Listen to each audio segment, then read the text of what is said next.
Good morning. My name is Adam White. For those of you who are new here, I direct the C. Boyd and Gray Center for the Study of the Administrative State, and it's my pleasure to welcome you to today's conference on technology, innovation, and regulation. Now, admittedly, that's a very broad topic, but when we organized this months ago, we had two questions in mind. How can regulation affect technological innovation? And in turn, how can technological innovation affect the way that regulatory agencies themselves go about their work? As always, we began several months ago with a research roundtable workshop to discuss early versions of the working papers that we're discussing today.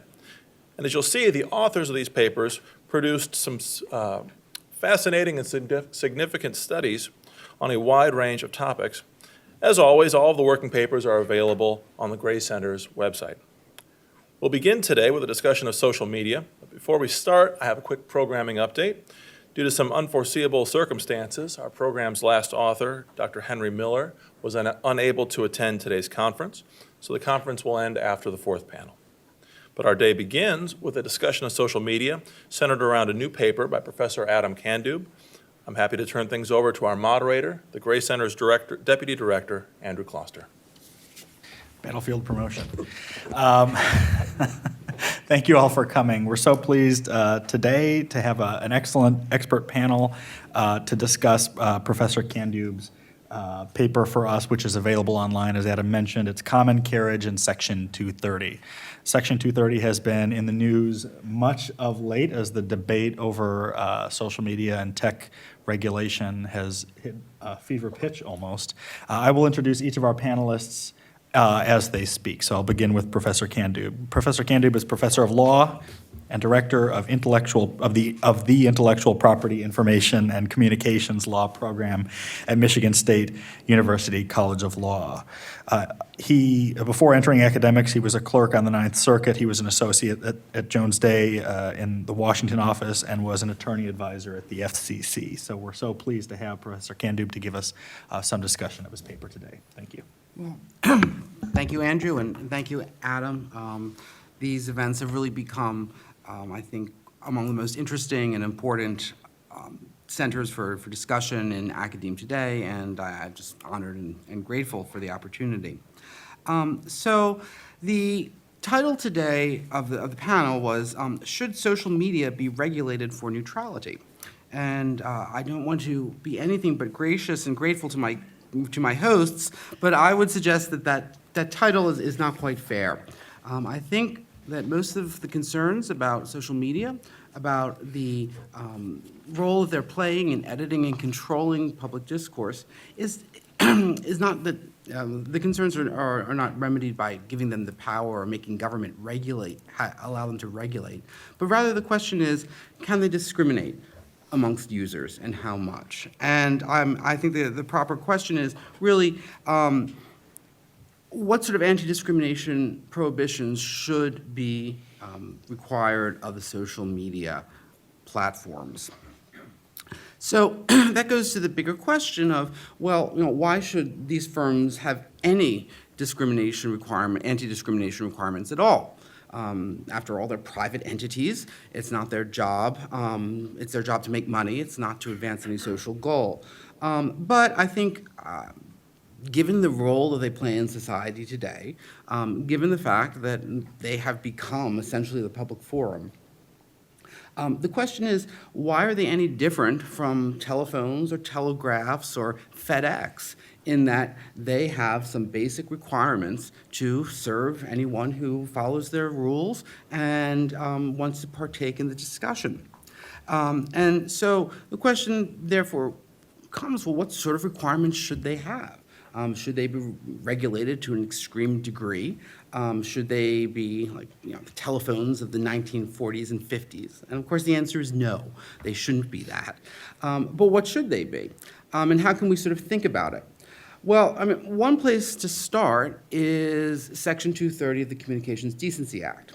And just by way of review, Section 230 is sort of the basic liability regime for the internet. And it was part of the Communication Decency Act of 1996. And it's an incredible gift to the platforms. What it essentially says, as embroidered even further by court decisions, is that there's no liability whatsoever for statements or postings by third parties on platforms. So if I post something libelous onto Facebook, or I post even something criminal, depending state or federal, Facebook has absolutely no liability whatsoever. Now, that's a tremendous gift because newspapers, for instance, they're liable for everything that they put in their newspaper, whether it's in the letters to the editor section or not. And the question is why? Why is there this difference in liability? Well, when it was passed so many years ago, the idea was, this was AOL and Prodigy, if anyone recalls that, the dial-up. As I tell my students, we used dial-up internet just after we stopped with the cuneiform tablets. But they usually laugh a little bit more, but thank you, Andrew. And it was, of course, a gift. It was a subsidy. It was a gift to the platforms because they wanted them to thrive without, the fear was that if they were liable for everything that people wrote down on these bulletin boards and chat rooms, then of course they'd go out of business and they'd wither and die. It's important to note, however, that this was an extreme gift of liability. So as embroidered by judicial decisions, platforms today, even if you go up to them and say, hey, Facebook, hey, Google, this is utterly defamatory and libelous or even threatening, they will say, oh, I'm so sorry, that's Section 230, we can do nothing. So too bad. And that's an incredible gift. Now, have we seen this gift before, this exchange before? We have.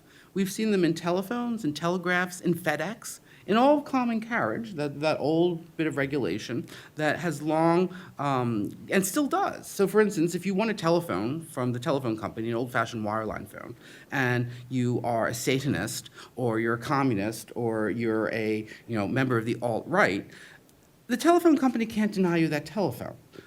They have an under obligation to serve anyone who comes. And they continue to this day and have that obligation.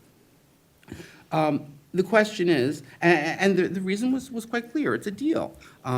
Because these networks have tremendous reach, because they exercise market power, the state said, okay, we'll let you continue to have the market power of that state, but in return you got some non-discrimination requirements. And that's pretty much what I think we're looking for on social media. Social media has become the public forum. There's certain, as when Zuckerberg was asked, who is your competitors, by Lindsey Graham, he really couldn't answer because they don't really have one. And so the question is, are we going to continue to give this tremendous gift of Section 230 with nothing in return? Is there to be no public interest that's to be furthered and simply just a giveaway to the social media companies? My answer is no. I think that if they're going to continue under this liability regime, which is very generous, they have some public interest that they have to further, just like the telephone companies, just like the old telegraph companies, just like FedEx. And I think a simple anti-discrimination requirement is really kind of the answer. We talk about polarization in our society, how no one talks to anybody. And the question is, well, okay, why don't we have this platform, electronic platform, where anyone can go and talk to each other and treat each other as equals, as members of the polity? Yeah, we could call it Facebook or Twitter. Great idea. Okay. But now we find that, in fact, they often have agenda-driven decisions, and many people feel excluded from those platforms. I think in a democratic society, we have an obligation to everybody, and I'm under time. Thank you, Adam. So going down in order then, our next speaker is Adam Thierer. He's a senior research fellow here at the Mercatus Center, housed here at the law school at George Mason University. He specializes in innovation, entrepreneurialism, internet, and free speech issues with a particular focus on public policy concerns surrounding emerging technologies. His latest book is Permissionless Innovation, The Continuing Case for Comprehensive Technological Freedom. So please, Adam. Well, thank you, Andrew, and thanks to Adam White and everyone at the GMU Law School for having me here today to comment on Adam's paper. I want to say, first of all, the morning's off to a good start. We have the proper quota of people named Adam beginning the day. 3 is a good number, so that's good. I'm going to offer some general thoughts about Adam's paper and about common carriage and neutrality mandates more generally as applied to new search, social media, and digital platforms. This is something I've spent a lot of my time over the last 30 years writing about and being skeptical of the idea of extending common carriage or neutrality-like mandates to new platforms. Because we should be careful about this. Common carriage is a form of regulation, and historically speaking, it's unclear whether common carriage really served us as well as some proponents have suggested. We should at least be skeptical about the wisdom of applying it too quickly or too broadly to new sectors and fast-moving technologies where it may not be appropriate. Now, common carriage certainly has some benefits for the public, and people like to talk about it as a deal or a bargain and a public good. It gave the public, in many cases, service to an undifferentiated service or good on a non-discriminatory basis on just and reasonable terms. The downside of providing something, the provision of something as a sort of plain vanilla service on those terms, begins with the fact that the public ends up being denied many other types of flavors of service. Public utilities and common carriers are, by their very nature, very non-innovative. Without any incentive to earn a greater return, innovation suffers. Common carriers often get the better end of these deals, and the public good becomes really the private good as we convert them into monopolies with restrictions on new entry and guaranteed markets and rates. And again, without any need to innovate to survive, they end up just making regulators happy instead of the public happy. Unsurprisingly, therefore, the history of common carriage in all too many sectors is one that features chronic public choice problems and cronyism galore.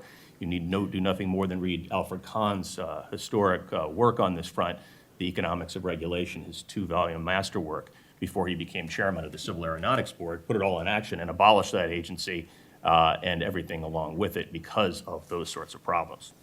Now, one thing that surprised me in Adam's paper is that he alludes to the fact that we can look to the past to maybe get an idea for what we can do about the future of regulating social media and search by looking at other common carriage deals, including such things as the AT&T Kingsbury commitment that gave us the Bell monopoly system.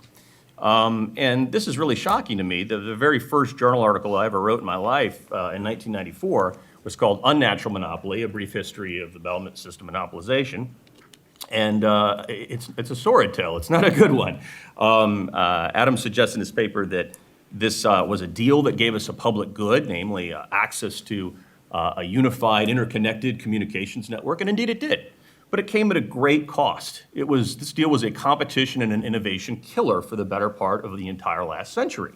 The public got a raw deal out of the Kingsbury commitment. We got stuck with a monopoly that limited innovation for many, many decades. Sadly, that was all by design. It was by the design of the head of AT&T, Theodore Vail, and by the public officials who helped oversee it. Don't trust me on this. Here are just a few industry historians. Richard Veeder says, Theodore Vail at the time chose to put AT&T squarely behind government regulation as a quid pro quo for avoiding competition.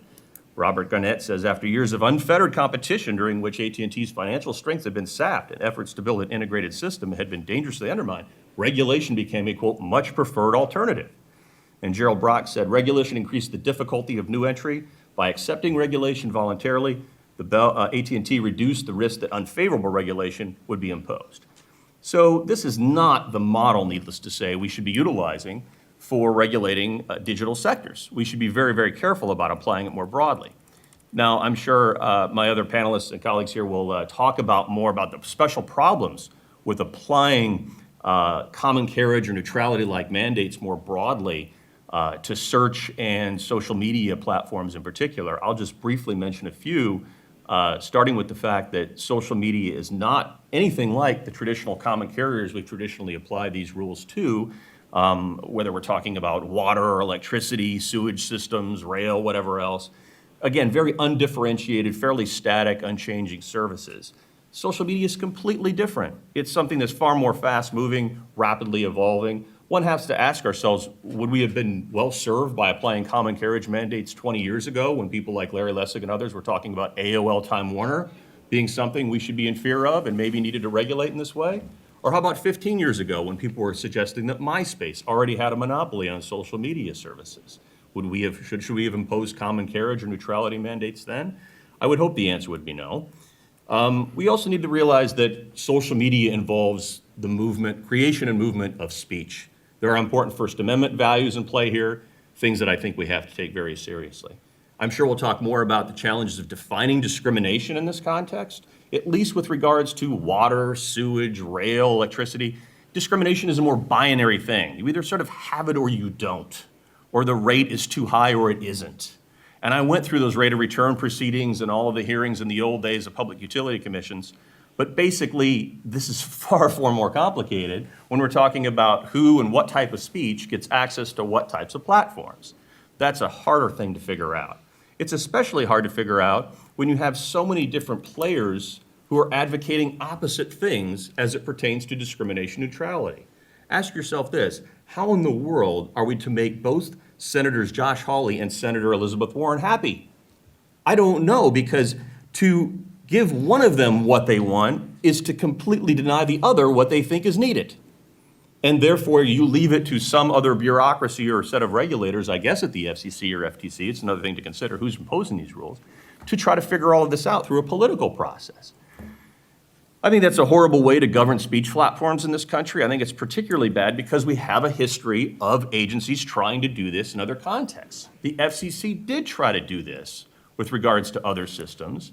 And when you get into the history of things like the Fairness Doctrine and other types of efforts, must carry regulation, so on and so forth, you see again a really troubling history of political meddling and a lot of sort of like public choice problems creep into these efforts to define what is in the public good. So I'll just wrap up by saying a few other things about Adam's paper. I think we really could think about maybe an alternative set of solutions. I don't want to say there's no problems here. I mean, there's some real problems with how search and social media providers provide access to services, determine what kind of content stays up, goes down, or who gets to ride on the platform. There is no doubt that all roads lead back to some sort of an effort to first and foremost inject more competition into this world. There's no doubt about it. Competition is always and everywhere the preferable answer over things like common carriage and other types of regulation.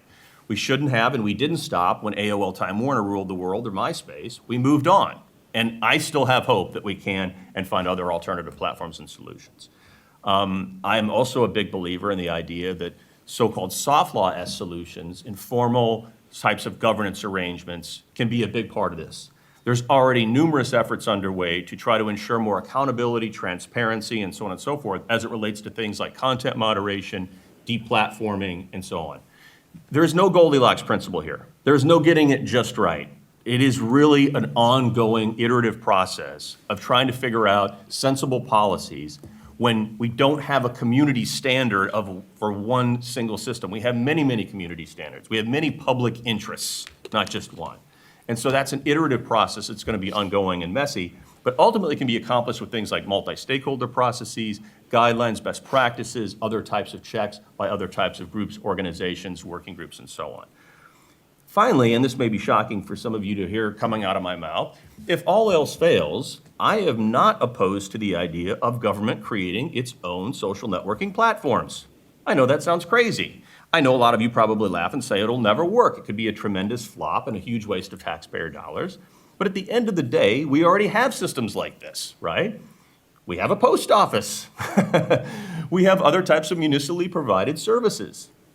There could be a very compelling case to be made, and people on the left have been making it for years, and I have not shied away from endorsing it, that maybe the government could provide the equivalent of a carrier of last resort type of platforms for digital social media. Again, I know it could be a silly waste of money, and yes, all of the same problems I just identified will creep up there. They do every day with other publicly provided goods and services. But it could be the backstop, and a better one than all this meddling with private platforms and private speech that we're talking about when we're talking about net neutrality or common carriage for social media platforms. So with that, I'm going to wrap up and just say, generally speaking, when in doubt, we should err on the side of more free speech, more innovation, and more competition. But in my opinion, expanding common carriage obligations won't give us any of those things. In fact, it might just give us less of all of them. Thank you.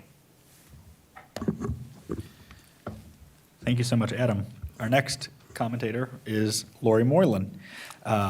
She is the Public Policy Manager on the External Affairs team at Facebook, and where she manages relationships with think tanks, advocacy organizations, and other groups interested in Facebook's public policy issues. Welcome back to the Arlington campus of George Mason University. Laurie was previously at the Mercatus Center here, and she also worked at R Street and at the American Enterprise Institute. Laurie, please. Thank you. So as the non-lawyer on the panel, I'm here more to provide a little bit of color about how we see these issues at Facebook, and hopefully help you understand how we try to solve some of these problems today and what we actually see playing out on the platform. So I'll start by just reinforcing a few of the points that Adam made in his, second Adam made in his presentation, which is that when you start talking about neutrality in social media, it becomes incredibly difficult to define really quickly. And I'll just give you a couple of examples of things that we've seen just in the last year that I think highlight the difficulty there.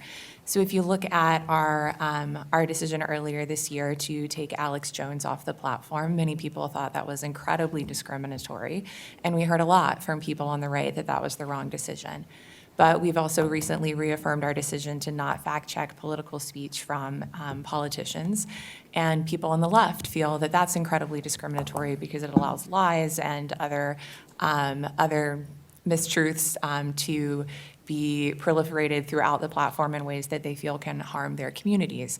And if you were to ask, as Adam pointed out, any individual congressman, senator, or presidential candidate what the right solution to that is, I think we would get incredibly, incredibly different things.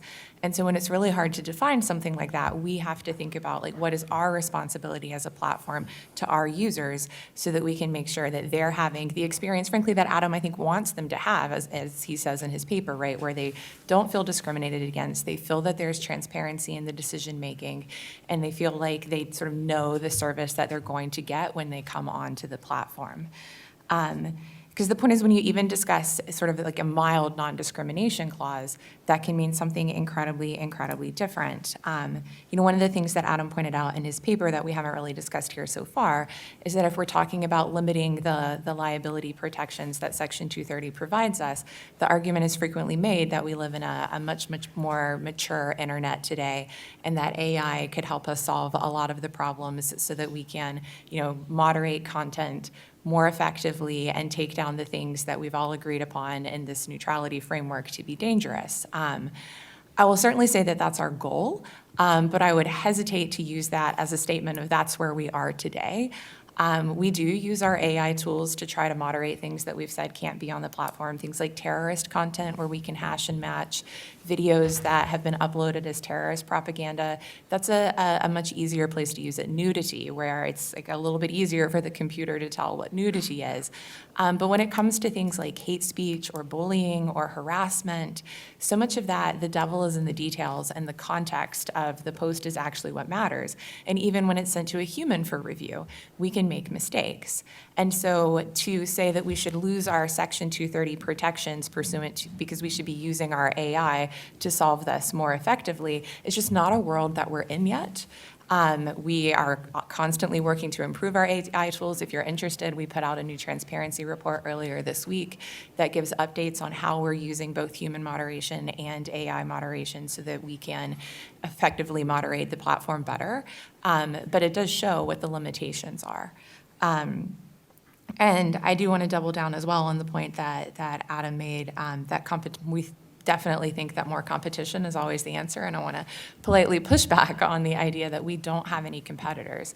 Right now, as someone who used to work at the Mercatus Center and all of these other great think tanks, I think that it is wonderful that we live in an environment where you can have competing standards around what content moderation should look like as we all try to figure out the rules for our various platforms. We feel like we face heavy competition for all of our services, whether it's our messaging services, where we compete with every other type of messaging service in the world. We compete with SMS, we compete with iMessage, we compete with email, we compete with Snapchat. On social media itself, we compete with Twitter, we definitely compete with TikTok. The threats are always growing, and it's why we spend so much time on innovating, on trying to create an experience that our users will want. But the threat of competition is incredibly real, and I do think helps solve a lot of the problems in this space. And so I'll talk a little bit about how we think about these issues when it comes to moderating content and what we've done to, I think, try to address the problems that are laid out in this paper. So we have a set of community standards. Those community standards are public. You can go online, you can find them. It is the basis for what all of our human reviewers use to decide whether a particular post is violating or not. And actually, so as you can imagine, we have to adjust these standards constantly as the platform evolves and we see new problems, as language evolves, as we realize that we're having unintended consequences in a way that maybe a particular policy is being adjudicated. So we have a very large team that's dedicated to making sure that we're getting this right globally. But we don't want to just do that in the dark. So we have bi-weekly meetings where we discuss what the upcoming potential changes are to the community standards.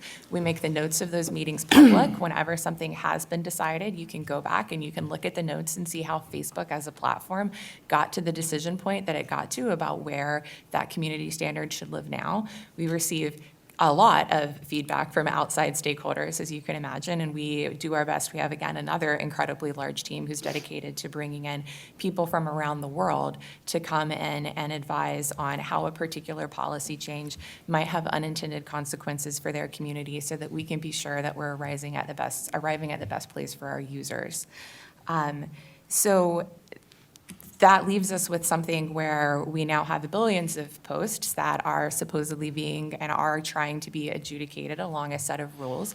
But the answer is, at the end of the day, we still aren't always going to get it right. You know, in late 2018, Mark released a public letter about content moderation and talked about how Facebook wants to evolve as a platform in its content moderation practices.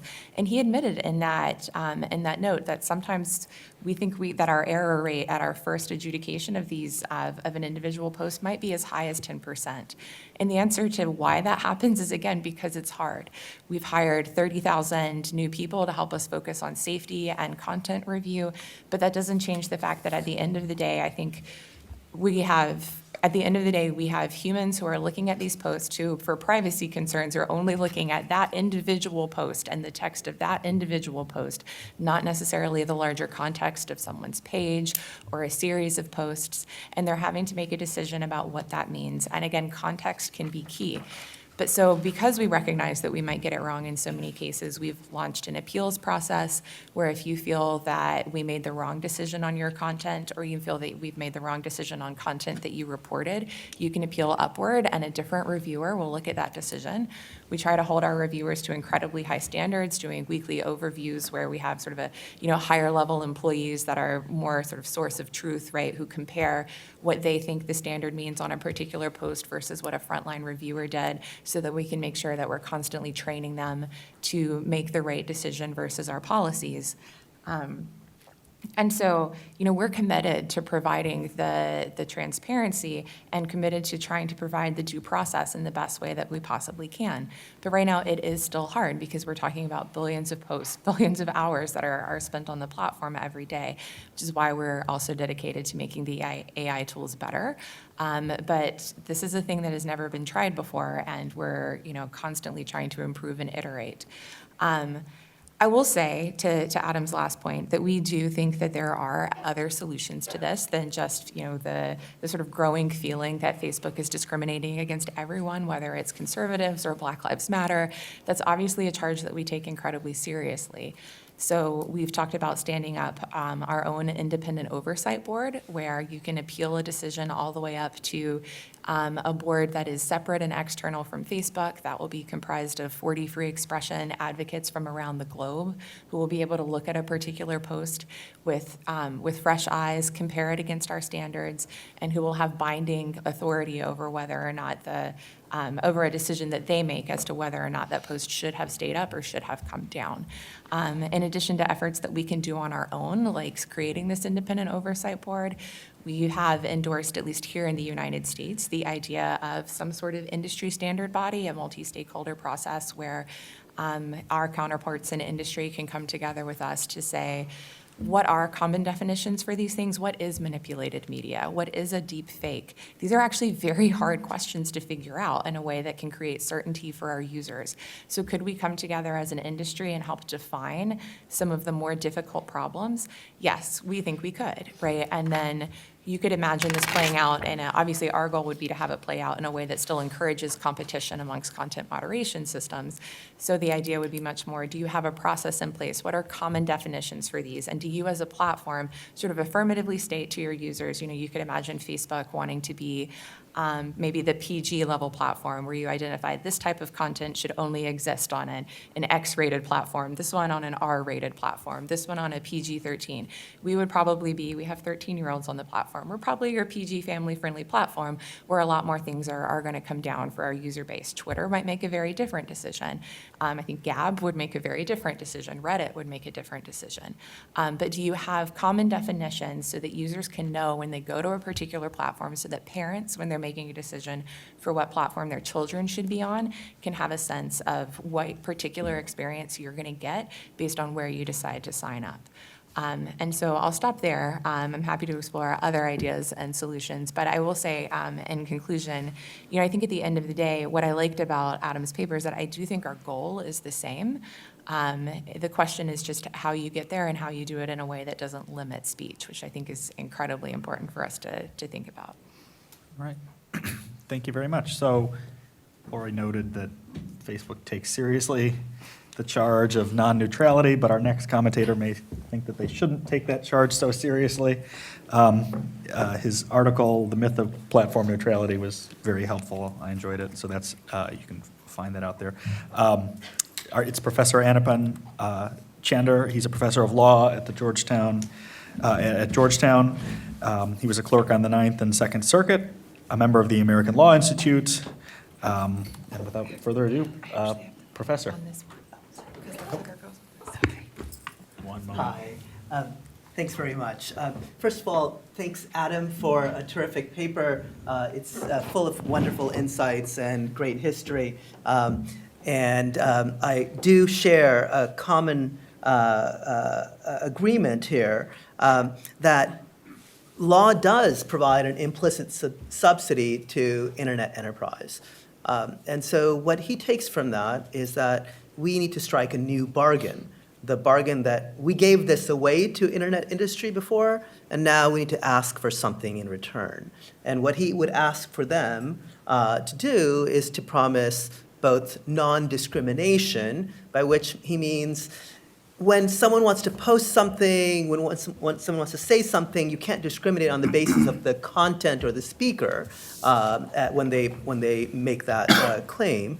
And he also suggests that we should also impose greater liability in case they mess up in a particular way.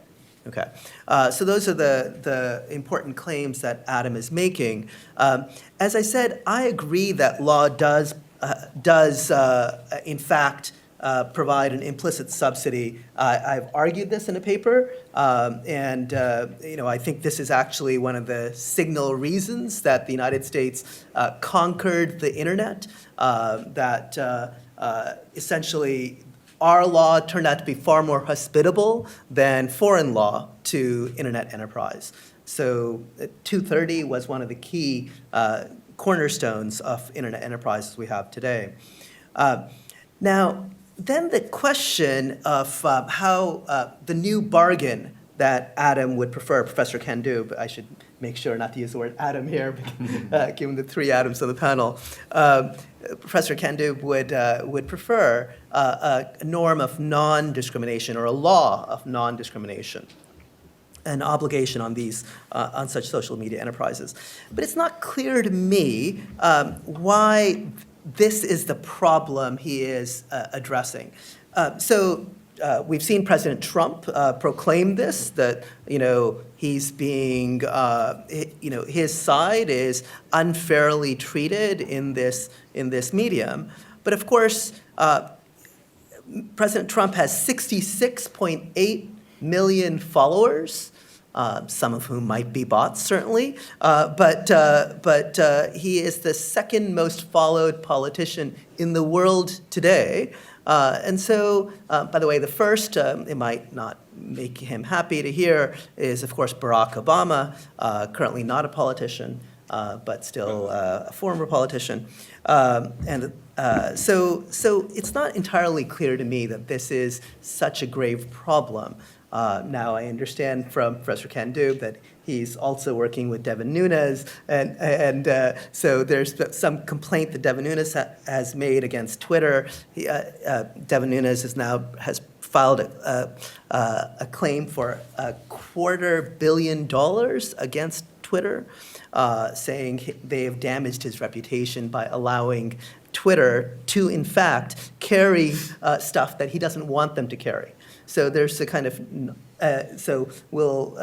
we can discuss this. I see Adam is unhappy with my characterization here. Okay, so let me just run through a number of different kind of concerns that I have in this space. First of all, if indeed we want to strike a new bargain, why is non-discrimination the bargain that we should seek? It seems to me that you have an open-ended array of possible approaches. We might want other things. For example, we might ask for, hey, let's try to get more people online. Let's get more people tools to participate, right? So more broadband access, more maybe perhaps now in the 5G space, making sure 5G gets out to people, et cetera. Maybe we want to make sure that all schools are wired, et cetera. So there's other deals that we might strike. It's not clear to me that, quote, non-discrimination is the deal that we should strike. Second, here, the subsidy, which, as I said, I agree with Professor Kandub, it is a subsidy, doesn't actually, it's a subsidy that is also in our interest. That is, we all get the ability to speak back to the world. I tweeted this morning on this panel. That's what I was doing on my phone. And that is the power that I have. I could have, if I were in the audience, you could tweet now what a dumb remark Professor Chander made this morning. And so you can speak back to me directly. And even though I occupy this podium, you have other avenues that the internet has made available, and in fact, the platforms have made available in this context. So third, the paper seems focused very much on Facebook and perhaps to a lesser extent Twitter. And it's not clear to me that that's the full gamut of options here. Laurie helpfully pointed out the array of other competitors that they actually feel is quite serious, including, for example, TikTok, which has reached, I think, near 1 billion users faster than any other social media enterprise in history, faster than Facebook, faster than Google, et cetera. And so it may not be 1 billion quite, but it's closing in on 1 billion, if not exactly 1 billion at this point. And the array of platforms here is often unexpected. Pinterest, Discord, which is a gaming chat. Anyone here, the young people who use Discord at all? No one wants to admit it? Okay, so I know my 14-year-old, so there's one person here who confesses to use Discord. My 14-year-old uses Discord. And League of Legends is a huge communications channel, if you choose to treat it as such, as we saw recently with respect to kind of concerns about censorship from China, to Gab, which is kind of, we welcome hate speech, as far as I can tell, as a welcome mat for hate speech, as opposed to the opposite from Facebook. And even if we borrowed the non-discrimination obligation from common carriers, I might note that if you look at FedEx, which perhaps may or may not, seems to have some aspects of common carrier, maybe not others. So even FedEx bans pornography outright. So non-discrimination it's not exactly clear to me what it really entails. And here's the oddity of this. It turns out that non-discrimination here is actually in the service of real discrimination. That is, the use, so barring of Mr. Jones on the internet was really because of his discriminatory views towards groups of people. That was the reason that he has been barred from these sites and welcomed onto Gab, et cetera, and demonetized on YouTube, et cetera. And so here's a non-discrimination obligation that actually works in favor of, so that would in fact work in favor of actual discrimination. Finally, and this is the point that both Adam Thierer and Laurie Moreland have been making this morning, that much of what Professor Kandoub's proposal would do would actually be to suppress speech. So this is not, so I see the kind of unintended consequences of his approach as suppressing speech. So first of all, more hate speech drives others away. Okay, this is why Facebook wants to clear its platform of such speech. It wants to make sure that the many users who don't want this stuff feel welcome on this platform. Finally, increased liability will incentivize the suppression of controversial speech. So anytime something is controversial, Facebook will now, if it fears liability, shut it down, right? Any particular post is of almost zero marginal value to Facebook. All those controversial posts will then be shuttered because of the lawyers telling Facebook that this is a bad idea. Now, I wanted to focus a little bit on the case of Zeran v. AOL, on which Professor Kandoub spends much time in the paper. So this is a very important moment in the history, in the embroidery, as Adam so nicely described it this morning, of the case law around 230. So he says that Zeran v. AOL adopted an extreme position by not deleting a false posting, and thereby should have been held liable. What was the false posting here? The false posting was Ken Zeran sold T-shirts that made fun of the Oklahoma bombing. That was the post that was put on Facebook. Zeran calls up Facebook. Facebook takes it down.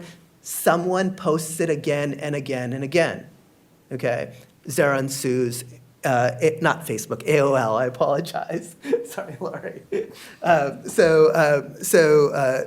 Which, as Adam Thierer points out, was the Facebook of its day, unlikely to see its reign terminated by any future company because of the network effects that AOL itself had. In that case, even though the district court describes the case as, with adopting Kenneth Zeran's statement of facts, the case is entirely decided on summary judgment. So there is no fact finding by the court. Okay, so it's presumed that the facts are as they say, as Mr. Zeran says they are.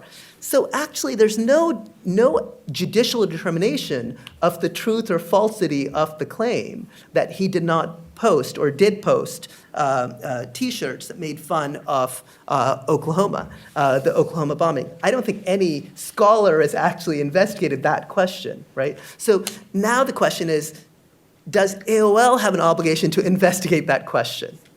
And the answer, of course, is even if it has that obligation, what will it do? It will not actually undertake to determine whether or not he actually sold T-shirts that had this horrible stuff.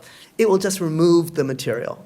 Okay, so the reality is that any kind of liability regime that adopts the distributor liability model here will inevitably lead to a great deal of automatic censorship. It won't be automatic in the sense of AI censorship, but by lawyers saying, shut it down because we're not going to, despite our 100,000 or 30,000 employees working in content moderation, we can't investigate this particular claim, right?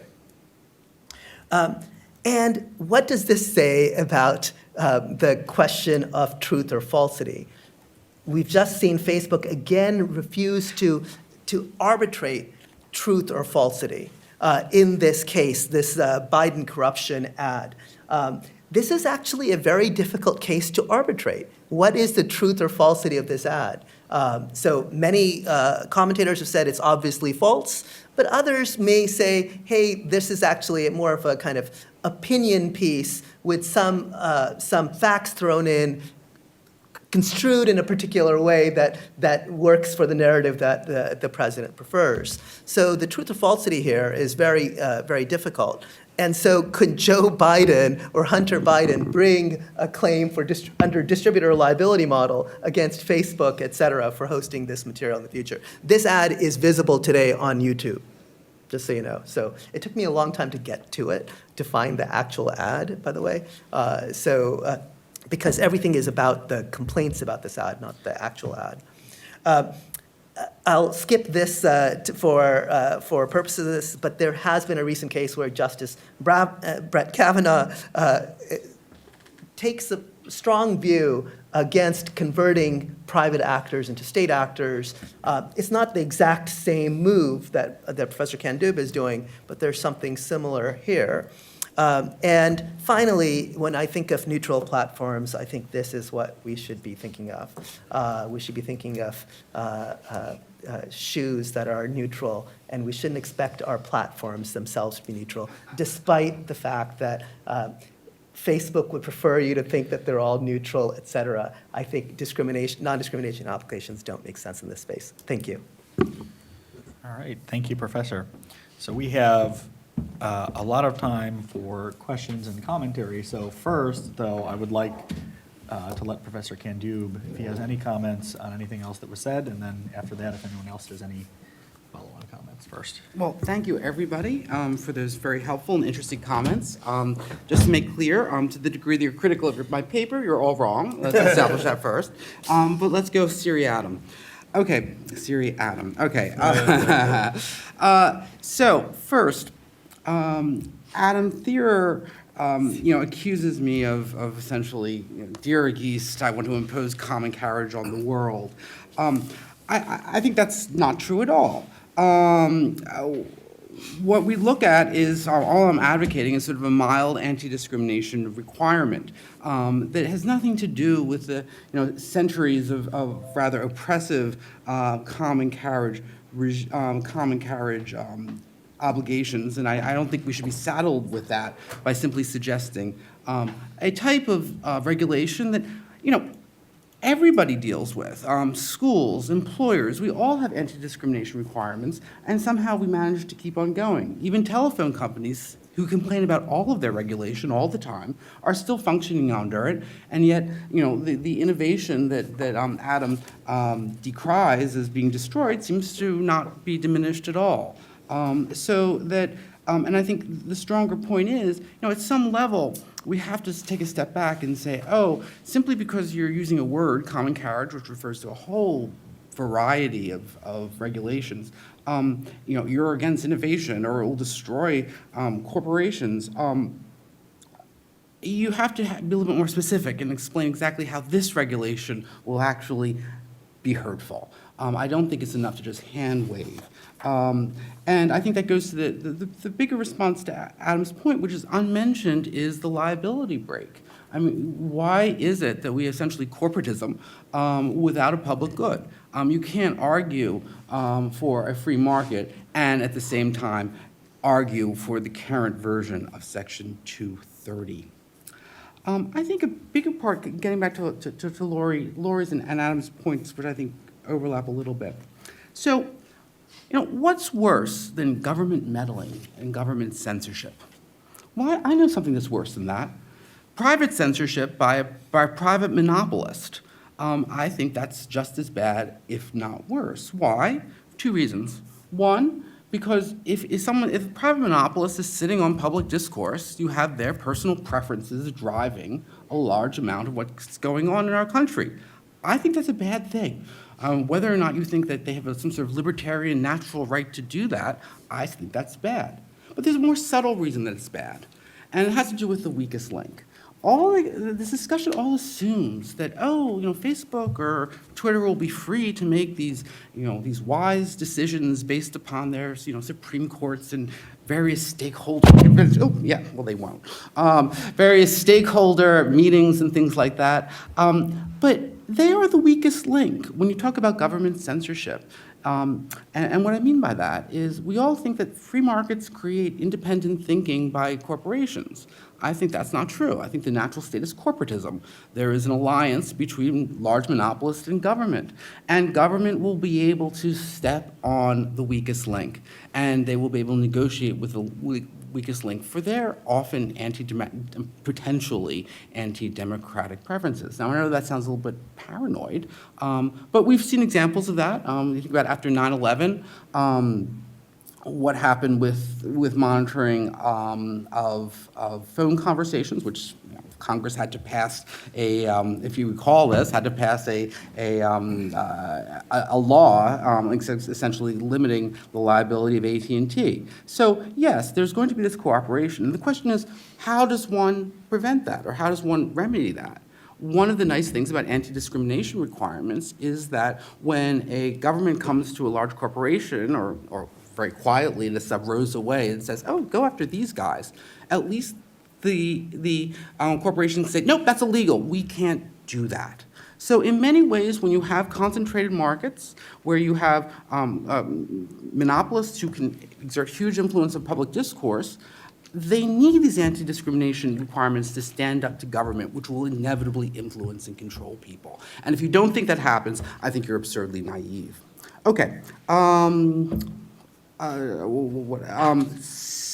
I think that to some degree goes to Laurie's point. I mean, I think we all appreciate corporate efforts to be more fair and to be transparent. But we also have to realize, and again, nothing personal, but these are corporations that have one purpose, which is to deliver eyeballs to their advertisers. If that is consistent with free speech or free expression, fine. But if it's not, then what's going to go first, corporate profits or free speech? And we have to recognize that these procedures aren't really motivated by a desire for an open forum and for the marketplace of ideas. Then I'm just for the sake of, I think everyone would like to hear other people talk. Getting back to the notion of how these anti-discrimination requirements might create less speech because people will be afraid of speaking because of hate speech.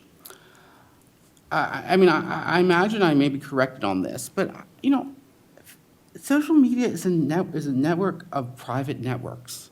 If you don't want to talk to anybody, you can block them. And I think that's the ideal situation. We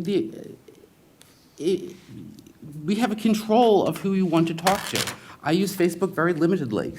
I only talk about neighbors, about things like PTA issues. I never have any problems with anyone saying anything controversial because my network is conscribed. I control it.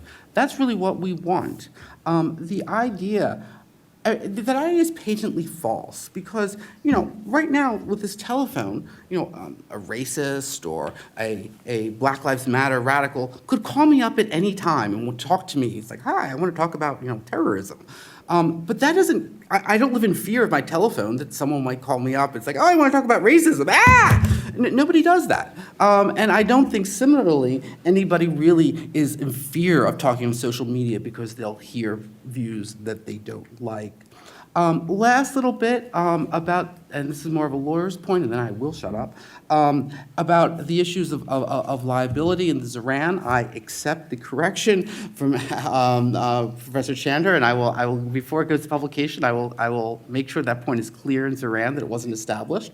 But what we find, and I would point to the Hassel v. Bird case, which was a recent Supreme Court case out of California, where, in fact, it was adjudicated that, I guess it was Yelp was publishing false thing. Let me get that straight. I can't remember. It was, yeah, was false. A court did, and the court had a order saying, Yelp, take it down. And the Supreme Court of California said, oh, so sorry, Section 230 gives us immunity. So we're now in situations in which it's not where, it's just, 230 is extended and bloated to such a degree that it's not about asking carriers to judge things false or true. It's essentially allowing the social media to, essentially give the finger to courts when trying to take down illegal media. So I will.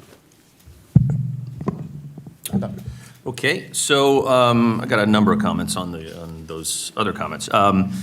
So Professor Kandoub's saying a number of things here that I find a bit confusing and somewhat contradictory. We heard a lot of talk about corporatism and corporate alliances between private companies and government. And he says that what's worse than public meddling and regulation is, quote, private censorship by a monopoly, which I completely disagree with. I think it is more concerning about what the government would do to limit speech, because we are talking about speech here, relative to what private corporations decide. But by the end of his comments was saying, quote, when we're talking about blocking of hate speech and things, that, quote, social networks are a network of private networks, and if you don't like the content, you can just block it. Well, that sounds to me like you've got some choices then, and you've got the ability to take some user control, and the editorial discretion should continue to lie with you and with the private platforms. But getting back to your point about you still advocate a, quote, mild anti-discrimination requirement, this comes up repeatedly in your paper, but I don't really know what that means. I don't know what mild really means in this context. You say in different points of your paper, sorry, I'm getting a lot of feedback here, that a, quote, generalized anti-discrimination requirement presents real challenges, quote, and that, quote, defining non-discrimination is not simple. Later you say social media is all about, at some level, discrimination. The platforms curate media that will interest you. But nonetheless, you say, quote, tests can be worked out and can be analyzed under a reasonable justification standard. Well, what standard is that? What is this mild anti-discrimination standard? This sounds so simple. Well, is it something like we had during, like, again, the Fairness Doctrine days? Is it something that we tried to apply briefly, that some wanted to apply to, say, newspapers until in Miami Herald versus Tornillo, the Supreme Court struck down that sort of a thing and said editorial discretion should stand? This is a really hard question, especially as applied to speech platforms. This is not like traditional common carriage at all. Even there, it can be complicated, as Professor Chander said, that in certain contexts, with regards to traditional transportation services and other things, there are still questions there. And there are exceptions to when you can and cannot discriminate. But this idea that this is all sort of one big corporate, Section 230 is a corporate fiasco and corporatism, you can repeated use of this.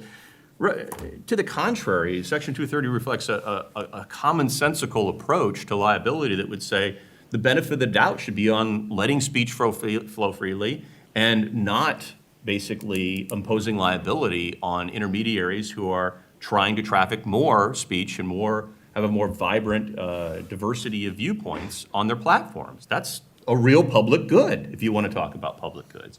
And yes, there will be curation involved. Yes, there will be efforts to involve taking down certain types of content for the reasons that Laurie mentioned. Some of that has to happen, and users expect it.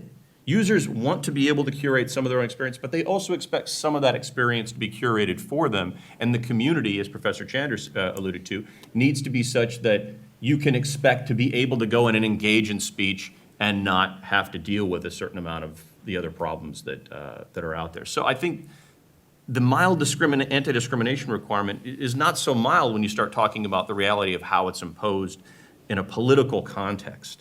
And then you start to bring in the First Amendment considerations that I think weighs against doing such a thing. So I think I'll leave it at that and then come back and offer some more comments later. So a few responses as well, many of which are similar to Adam the second. As long as they get to be Adam the first, that's fine.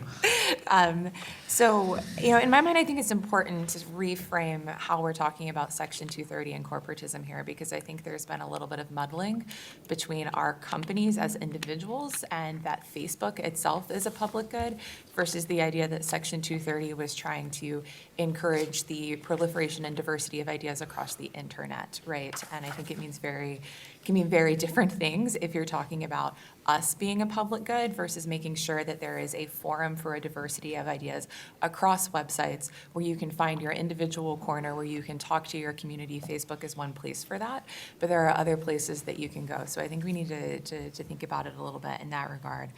I would also push back on the idea that government censorship isn't as bad as private censorship. As I said a second ago, you have myriad alternatives on the internet where you can express your ideas. And if you decide if you can't express a particular idea on Facebook and you don't want to express it anywhere else on the internet, you can call your friend, you can put an ad in a newspaper. There's all sorts of ways that are alternatives to us where you can get your voice out. But when government says you can't say something, you can't say that, right? And we see that playing out in a European context. We see that playing out in other countries around the world where we do have laws that we have to abide by about what can and can't be said on Facebook, and it does have the effect of limiting speech. We have to think very carefully about what our liabilities might be, and it does encourage you to take down in a broader sense, right? Because we don't want to, be found in violation in any of those laws. And it's difficult to adjudicate those laws, right? Because at the end of the day, again, it goes back to the point I made in my opening remarks, that context matters. And if you, put a particular piece of content in front of, 5 regulators or 5 members of the public, it can be hard to figure out exactly whether or not something is violating unless the laws are specific enough. And that's a real struggle around the world. I'll also push back on on Adam the First's assertion that the procedures that we're putting in place aren't, that they're not designed to protect an open forum, they're only designed for our bottom line. I think that's a weird way to look at it, actually, because the end result of these processes will be that we have a fairer and more open forum, and it is in fact the market that is pushing us in that direction. It is that we hear from our users that we worry about whether or not we're adjudicating content correctly. And so to say that government is the necessary answer versus the fact that there might be corrective mechanisms in the market already pushing us in the direction that we all seem to want to go on this panel seems like a little bit of a false assertion to me.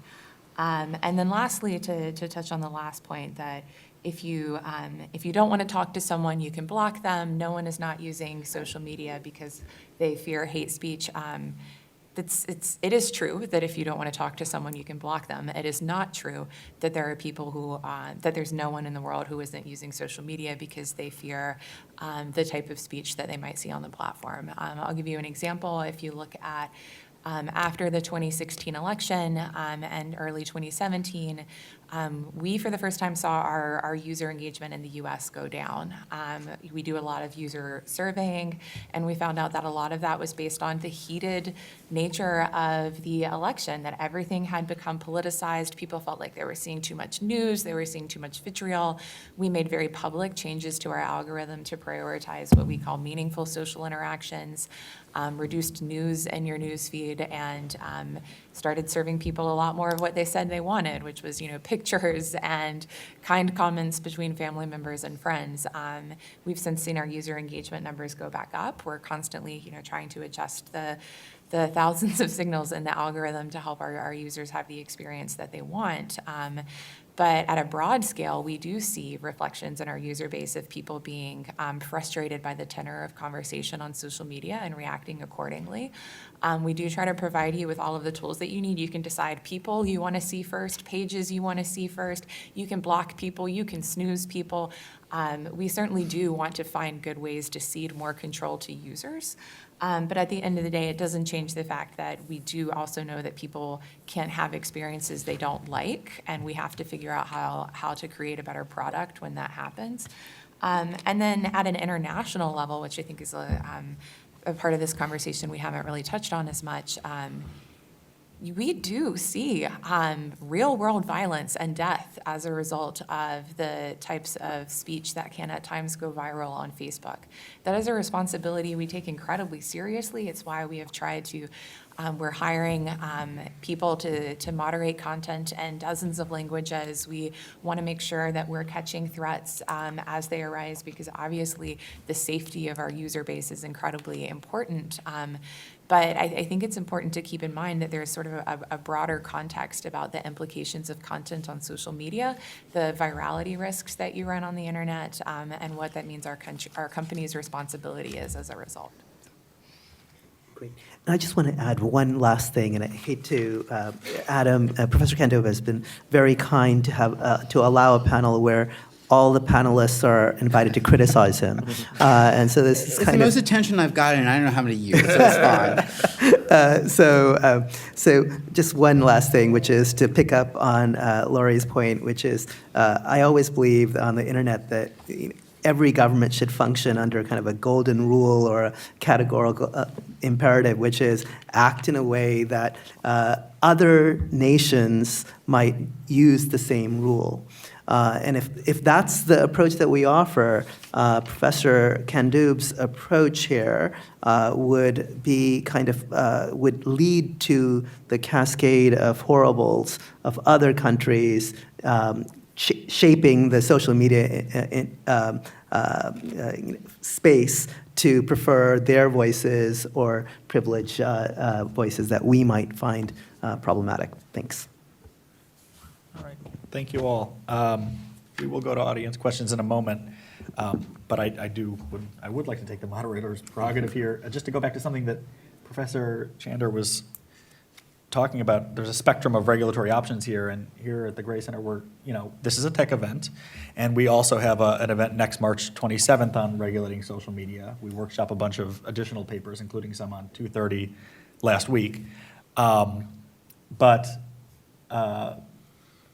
I'm more interested in kind of like the broader picture for regulation and administration generally. So there's a spectrum of options here, and it seems, so there's, on the one side, there's, Weibo or Weixin, but China runs their own social media, and and then maybe a little bit further over, you can have, and I have corporatism written down here before you mentioned it, you can have a kind of soft law corporatism where you have negotiation between public partners and the government, a public dialogue, maybe you put board members from think tanks, and it all looks like it's above board, and you're just kind of having an airing out of what elite opinion is on these things.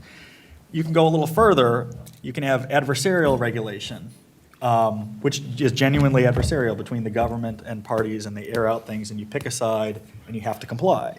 And then on the end, the last one is the one that seems none of you like, which is the common law, which is state regulation. And I just really haven't, I've heard a few things that Professor Chander alluded to, but if we didn't have a common carriage obligation and we had a pure common law approach, I'm just not sure what the problem necessarily would be, because it seems that, Laurie, you're bullish on Facebook being able to get it right, as you say, in the presence of 230. So why can't you get it right in the absence of 230 to fine tune for state defamation laws?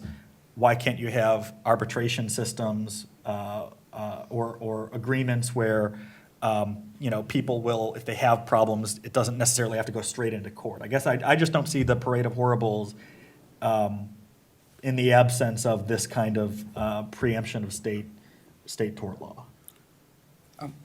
So I will take up on that because common carriage is originally not a regulatory body of law. It was created by common law courts. I mean, if I were king, I'm a 19th century kind of guy, we would go back to doing that. I mean, I think that I got some strange looks.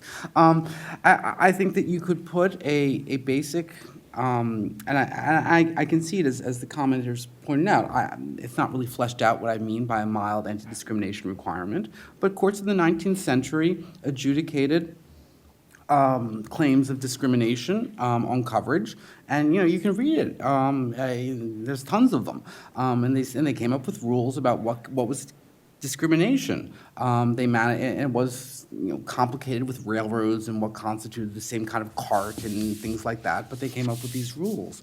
And I think that in the same way, they probably could work very well with issues of defamation and other online harm.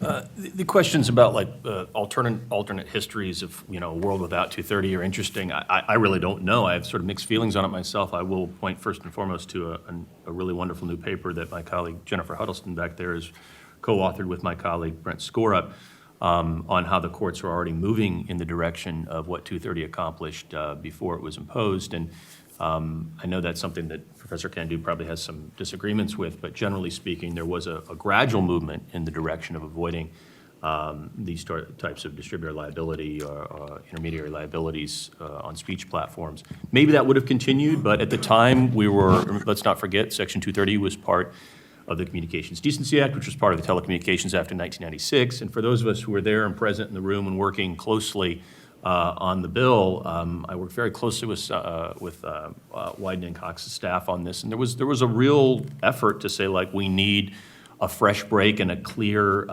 vision for the internet and digital speech and commerce, and we really did chart a new course.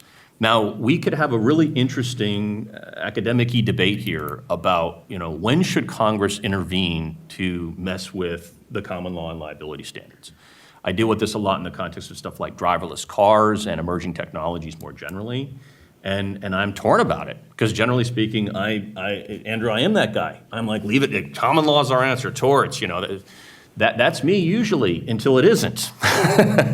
and maybe there's a little bit of selective morality here, but there are many interesting case studies of where important emerging technologies and not just media platforms, communications, but all technologies, are harmed, and the public good is harmed, because we have a very litigious system in the United States without a loser pays rule and with a lot of sort of redistributionism going on against deep-pocketed corporations and others. And that creates real disincentives to innovate.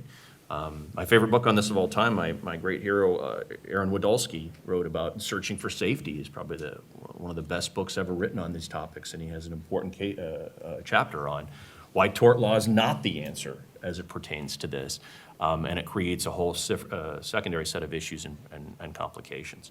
I want to say something else, though, about Section 230, which is that we're at the point now where removing it would have other effects that we need to consider. I mean, we're just talking, there's so much chatter about Google and Facebook and Twitter and so on.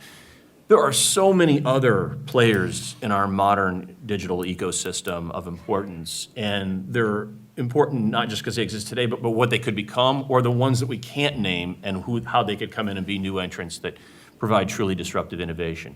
Removing Section 230's protections will hurt them far more than it will hurt Google, Facebook, Twitter, or anybody else. Eric Goldman has a short essay just went up on SSRN recently about this, and it is really essential that we not undermine Section 230 at this point in time if you really want to make sure we can actually provide that more competitive marketplace of ideas and platforms that we all desire. Yeah, so I'll start with pointing out again that I am the non-lawyer on the panel, and so I am probably least equipped to answer this question incredibly well. So I will resort back to how we think about this in the Facebook context and try to provide a little color. I think what's difficult about thinking about this going through common law is, again, when there's an order that we have to take a particular thing down, I think that opens a lot of questions, right? What we already struggle with and have difficulty with is if we're ordered to take down a particular piece of content, thinking about this in maybe a non-US context, right? Do you take down every version of that? Do you take down the exact wording every place that it appears? Do you take down, if you take out this word and you substitute that word instead, does it fundamentally change the meaning, or do we need to take down that as well, right? And so you see this particularly in cases when things go viral, that people will publish, slightly different versions of the same thing, or they'll publish an image form of the same thing where we can't read the text with a machine. And so it gets incredibly complicated when you're talking about a proliferation moderation of content. Isn't so that a please- problem, though, that you have with or without a court order? Isn't that a problem that you have with any content decision that you make? Right, that's the point I'm trying, it is a problem with any content decision we have to make, and we have to figure out how and where to draw the line. And so when you introduce a legal liability to the point of this panel, it encourages you to take down very prolifically, right? Because you don't want to be found at risk of leaving up something that you were supposed to take down. And then we, similarly have a different problem, or a similar problem in Europe with the recent law that now you don't just have to take down something inside the borders of the country that told you to take it down. We need to remove it everywhere. We do a lot of geo-blocking, right, where a particular piece of content is said it can't be in France, it can't be in Germany. And so I think we would have to also sort of consider questions about whether that means this can't be in the state of Alabama, or this can't be in the United States, or this can't be in the world, and like what the implications of that are. Going to Andrew's question of whether or not the common law might be a good substitute for 230, I do agree that I think the big platforms would survive, but the settlement values of the suits against them would rise, right? The 230 provides certainty in these contexts. It's been used by every one of these companies. You saw this Salesforce CEO complain about 230, probably without knowing that his lawyers are using 230 to protect themselves against claims all the time. And so 230 is used by the Washington Post. So it's not just for Facebook. It's for every internet enterprise, because almost every internet enterprise of note starts hosting other people's stuff, starts offering space for people to write comments, starts allowing people to share information. And by doing that, you open yourself up to claims of liability, because when you allow people to do things, someone always does something bad or allegedly bad. And so everything that allows you to, all technologies that allow you to share information, which is what the internet fundamentally is, allows people to share information that other people feel is wrongful. And the specter of liability in that context means that the communications medium will then either act prolifically to remove anything that is notified to it as allegedly wrongful without any adjudication of the truth or falsity of the wrongfulness of it, because yes, Hassel v. Bird, the California Supreme Court case, there was actually a judicial ruling in that case that Yelp, there was a defamation in that case. But that's the rare case where there is actually an adjudication that you can bring to a platform to say, hey, take this down. Those are extremely rare cases. Instead, what you will have is lots and lots of notices. This is false information. This is a defamatory. This violates my privacy. This violates various federal or state statutes in some way, and expose liability in that context. I'll make sure we do have some time for some questions, so if there are any in the audience. Right up front right here, please.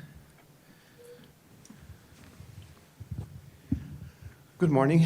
My question is, I heard a lot of avoiding hate speech, things that we don't like to see in your feed line. But how to also balance this with seeing only what we want and to reinforce our bias? Because if I'm also reinforcing just my bias, I become a hate speech too, because I only see one side. I only see one position, and I'm unable to balance both concepts. So how to balance these two things? Because I understand when you put something that is wrong to be purged, but when I put in just half lies in a way that build up in a big lie, who just reinforce my bias. And just to put a point on it, is there a right answer for some of these things? Is there a right answer for content decisions just in the abstract as well? Yeah. So I'll start. That's a great question, and it is the question that we struggle with every day. I will point out, there are actually some studies that I think are pretty compelling that show that social media, despite all of the sort of allegations that it increases partisanship, that it lets you create your own sort of ecosystem where you're only hearing ideas that reinforce your views, that by and large, social media it can actually have an ameliorating effect on that. And I think to some extent it makes sense. Even me, who lives here in Washington, D.C. and spent 10 years in sort of very conservative think tank circles, I still have tons of Facebook friends that are across the aisle. I still see their content. It exposes me to new ideas. And could I make the decision to turn them off or unfriend them? Yes, right? But that's not actually how we see behavior carry out on the platform. And in fact, if you look at the people who are most polarized and most partisan, it's the people who spend the least amount of time online. And so I think it's important to, when we think about it, keep in perspective that the sort of overarching narrative about social media and polarization isn't necessarily true to the extent that it's played out. But it doesn't change the fact that you raise an important question where we have to think about, as we write the community standards, sort of the part of it that we can control. We can't control who your friends are or what pages you choose to follow. How do we write them in a way that makes sure that we simply adjudicate individual posts fairly and consistently, and so when we think about hate speech, the way we have written our rules is we've defined what we think of as protected characteristics. They're very similar to federal anti-discrimination laws. They do go a little bit further in the categories that we will protect, but it's religion, it's race, it's gender, it's sexual orientation, things like that. And you can't make particular statements about a person based on that. And we again have the rules public, so you know what you can and can't say. We want to encourage dialogue, so we want you to be able to discuss a concept, right? So you could say that Christianity has been bad for the world, or you could say that homosexuality has been bad for the world, but you could not say that homosexuals are the worst thing ever, right? Or that Christians are killers or things like that, right? Because we have found when we watch what we think as the downstream implications of speech on social media, attacking people and dehumanizing people can have negative consequences far quicker than the ability to attack an idea.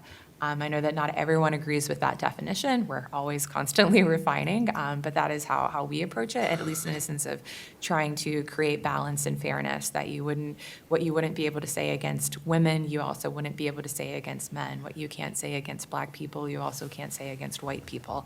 That doesn't maybe get it right in every case, but that's how we think about it. I'll just briefly, I take a different take on the social science. Social media has had a pernicious effect on the democracy. Cass Sunstein talks about this in Democracy 2.0. We are creating bubbles. I mean, why is that? Because we feel comfortable in our bubbles, and it's easy to get our attention to sell to advertisers. I mean, that's fine. There's nothing wrong with that. But if social media is the public forum, then we need mild anti-discrimination requirements so that certain groups aren't just shut off completely and that people feel that they can participate. Because you're right, it's what Christ told his disciples, you are the salt of the earth. We need the abrasion, the irritation, the annoyance in order to make democracy work. All right, well, we're out of time, unfortunately. Please join me in thanking our panelists.